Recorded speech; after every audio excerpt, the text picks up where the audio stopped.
Good morning students. ఈ రోజు problem చూడమ్మా. Azimuthal quantum number ఏమనుకోమంటే L అనుకోమంటున్నాడమ్మా.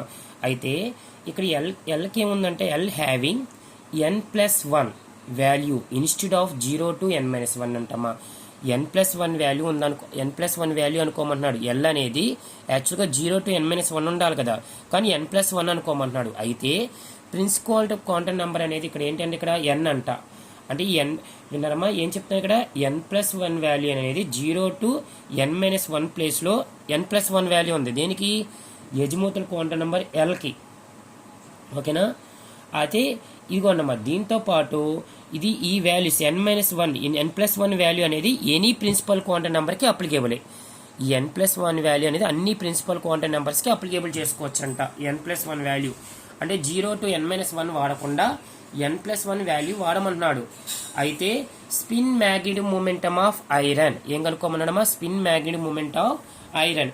యాక్చువల్గా మీకు తెలుసు కదా, ఐరన్ అటామిక్ నెంబర్ ఎంతమ్మా? 26. అప్పుడు మీరు ఎలా రాస్తారు?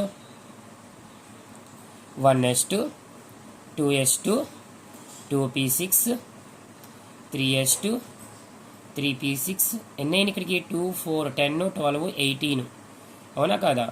3d8 ఇక్కడ చూసుకోండి, 26 వచ్చిందా లేదా? ఓకేనమ్మా.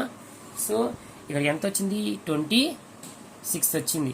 యాక్చువల్గా ఏం చెప్పచ్చు అంటే 4s2 3d6 అని చెప్పచ్చు. ఇదిగోండి ఇక్కడ రాస్తున్నాను, 4s2 3d6. ఇక్కడ చూసుకోండి, 2 4 10 12 18 24 26. అయితే వాళ్ళు ఏమన్నారు? n+1 వాల్యూ అన్నాడు కదా. చూడమ్మా, 1s అనే షెల్కి 1 యాడ్ చేస్తున్నా అంటే ఏమొస్తుందమ్మా? 1p6.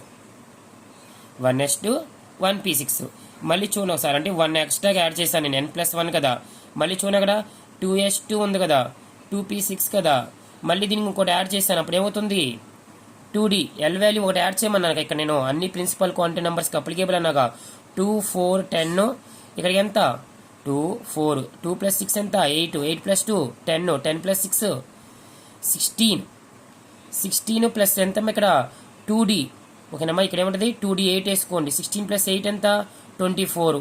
తర్వాత చూడమ్మా, 3s2 26 అయిపోయింది. ఓకేనమ్మా, ఎన్ని అయిపోయినాయి? 26 అయిపోయింది. చెక్ చేసుకోండి. 2 6 8 + 2 10 + 6 16 + 8 24 + 2 26 అయిపోయినాయి. సో ఇక్కడ మీకు Fe+2 అయాన్స్ కనుక్కోమన్నాడు కాబట్టి ఈ 2 ఎలక్ట్రాన్స్ డొనేట్ చేసేసాం. అప్పుడు చివరి సెల్లో ఇంక మిగిలిపోయింది 2d8గా. దీన్ని నేను రాసుకుంటున్నాను. చూడండి ఒకసారి, d8లో ఉన్నాయి, డీలో ఎన్ని ఉన్నాయి? 8. ఇదిగోండి ఇలా రాసుకోవచ్చు. 1 2 3 4 5 6th 1 7th 1 8th 1. ఎన్ని అన్పేర్డ్ ఎలక్ట్రాన్స్ మిగిలిపోయినాయి? 2. సో స్పిన్ మ్యాగ్నెటిక్ మూమెంట్ కనుక్కోవడానికి ఇక్కడ మీరు ఏం చెప్తున్నారంటే √n/n+2. స్పిన్ మ్యాగ్నెటిక్ మూమెంట్ కనుక్కోవడానికి ఏం చెప్తున్నాను ఇక్కడమ్మా? √n/n+2. ఎన్ని అన్పేర్డ్ ఎలక్ట్రాన్స్ ఉన్నాయి? 2. అంటే 2 × 2 + 2 ఎంత? 4. అంటే ఎంతమ్మా? √8. ఎంతమ్మా? మీకు ఎంతమ్మా? ఎంతని చెప్తున్నాను ఇక్కడ? √8 వచ్చింది మీకు ఇక్కడ. విన్నారమ్మా? మీకు ఏదైతే మనం చెప్పుకున్నామో దానికి వాల్యూ ఎంత వచ్చింది? √8 వచ్చింది. √8 వాల్యూ మీకు ఎంత వస్తుందంటే 2.82 bm. ఓకేనా? Thank you.